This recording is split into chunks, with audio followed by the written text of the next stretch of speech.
Hey, it's French with CJ here, and I'm bringing you guys a team builder for Week 7 of the UBC, Season number 5. We are going up against Scoot, aka ZAMCRO, or I guess it's ZAMCRO, aka Scoot, is the proper way to do it if you've watched his videos. But please go check him out. Really great battler. He made it to the semifinals of UBC last season, and he's been in the playoffs for a lot of other leagues. I think it was ITL that he was in. I think he was in finals, fairly sure. Against Gypsy King, so that was a cool match for him to be involved in. But let's go ahead and look at his team. He has Kieran Black, Excadrill, Tangrowth, Gardevoir, Mega, Rotom Wash, Salazzle, Cofagrigus, or Cofagrigus, depending upon how you like to pronounce it, Aerodactyl, Alolan Persian, I kind of stumbled that one, Gligar, and Primate. And so he's got a very, very offensive team. Just between Kyurem and Guard, he's got two amazing wall breakers. He's got Drill, which is just one of the best sweepers and revenge killers in the game because it's got a very powerful Earthquake. But all that being said, he's got a surprising amount of bulk to support that. With Tangrowth, Rotom, and Cofag, he just has a lot of bulk, and he's got the ability to pivot around very well. Gligar is a very annoying Pokemon to deal with. The Alolan Persian with Fur Coat can be potentially very bulky, so it's definitely going to be a tough matchup. And I don't have a lot of time this week to do mocks and everything, so I sort of just built this team on my own, and I'm hoping that it does the trick. Looking at his team, if I can get enough chip on everything, I think that I can potentially pull off a Double Dance Cobalion sweep. The only things that are really standing in the way are getting chip damage on Gligar and Tangrowth and probably Cofag. Like, those are the biggest things. But the thing that's really nice about this Cobalion this week is that it does set up on a lot of his team. It sets up very easily on Persian. It sets up easily on Tangrowth. Like, let's just go back and we can name it all off. On Aerodactyl, it sets off pretty easily. A choice locked Drill. Even if it's not choice locked, we do have a Shuka Berry, so we can set up like a Rock Polish on a Scarf Drill that's locked into Earthquake. And Earth Power from Kyurem is not going to be able to do a lot to us because of our Shuka Berry. So I think this has a lot of potential given the appropriate prior damage, like I mentioned. So fairly straightforward set, enough speed to outspeed max speed Gardevoir. And yeah, that Shuka Berry just is there to either give us an extra opportunity to set up or to use this as a switch in for either Kyurem or Drill, which are both huge threats to my team. So it's not really a counter, but it's potentially a check if I need it to be. But otherwise, Close Combat plus Iron Head is pretty good versus the entirety of his team. And if I don't want to set up and I just want to bring this thing in on guard, I can revenge it with Iron Head. One thing I do have to be wary of is the fact that Scoot really likes sub Gardevoir. Like, that thing is a huge threat versus my team. So I'm going to have to be aware of that. And if I can afford to take the hit on a Pokemon, I'm going to stay in and try and prevent that thing from setting up a sub. So we'll see how that goes. Next up, we have a Flying EMZ Lando. It's actually the exact same set that I had in my Week 6 matchup versus Chip.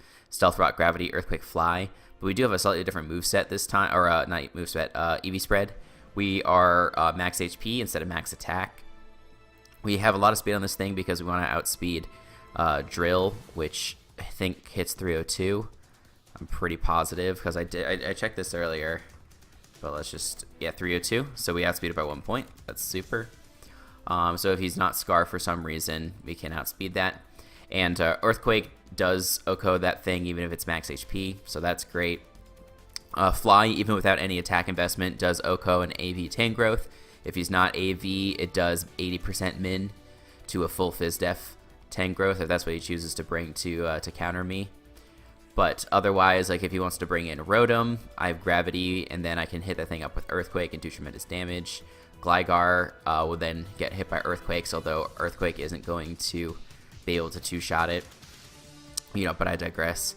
Aerodactyl that's not packing Ice Fang is going to be hit really hard by this Lando.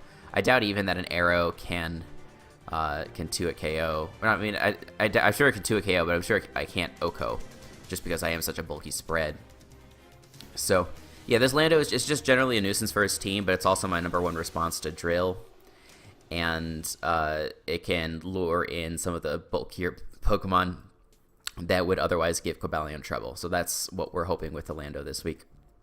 Next up, we have a Fizdef, Blastoise, Rapid Spin, Scald, Dark Pulse, and Aura Sphere. Aura Sphere is going to be able to kill Kyurem after rocks, assuming he's got no defense investment. And I think I'll have to double check. I think it also requires him to have a minus Spadef nature for to be the guaranteed kill. If he's not, then it's probably a roll of some sort. But I didn't want to sacrifice any of my bulk because this thing does take on Kyurem relatively well. It just depends on if he's got Fusion Bolt or not. And I put enough speed on this thing for Gligar. We can 2-hit KO the Gligar with Scald, so that's no problem. And this thing can also be a backup check to drill. It can take 1 Earthquake if he's not set up. So that'll be quite nice. Dark Pulse is there to prevent Kofag from spin blocking me. This is guaranteed to KO a Kofag, even if it's max Spadef, as long as it's not packing Colbur Berry. If it has Colbur Berry, then we have an issue. But I don't really mind if he is Colbur Berry and I pop it with my Blastoise, because that means then that my Weavile is going to be able to hit it with no problem. So that's the Blastoise set.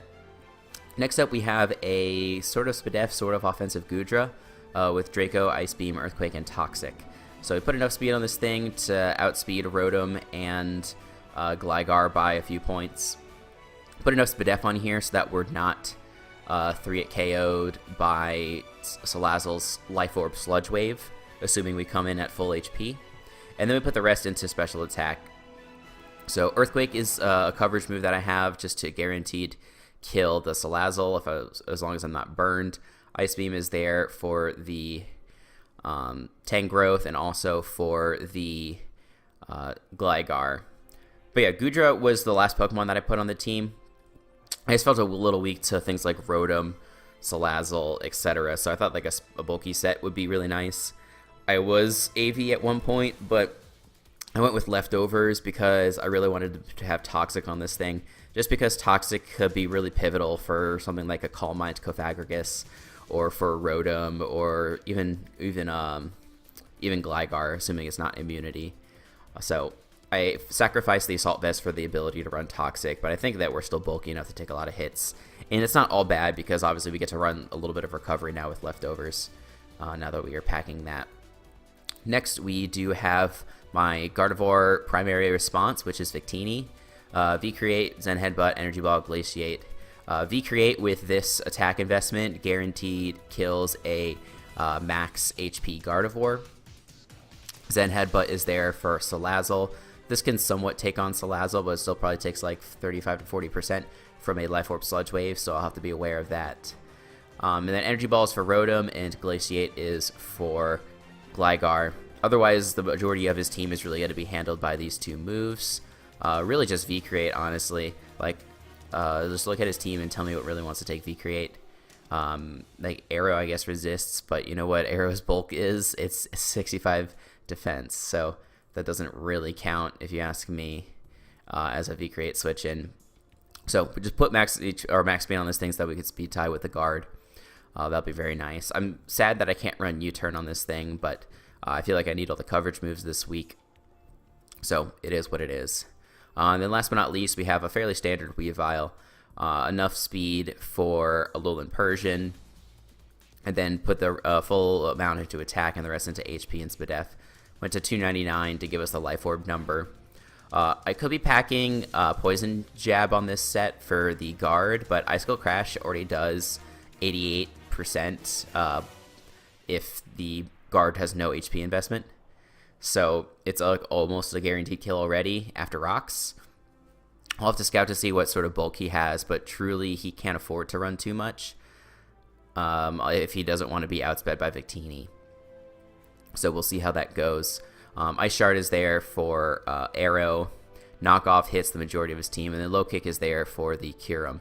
I think he'll be pretty aware of Low Kick on the Weavile. He just faced a Weavile in his week 6 match versus Vepsis, and it did like 85% to Kyurem because Kyurem's fat So that could be potentially scary. But yeah, Weavile is just a nice threatening Pokemon versus his team.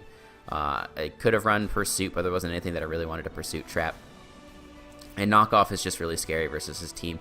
He doesn't have many resists. He's got Alolan Persian, and that's it.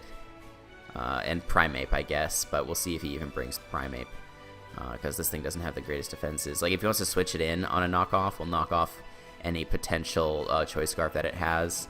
Does this thing get Mach Punch or anything like that? I'm pretty sure it doesn't.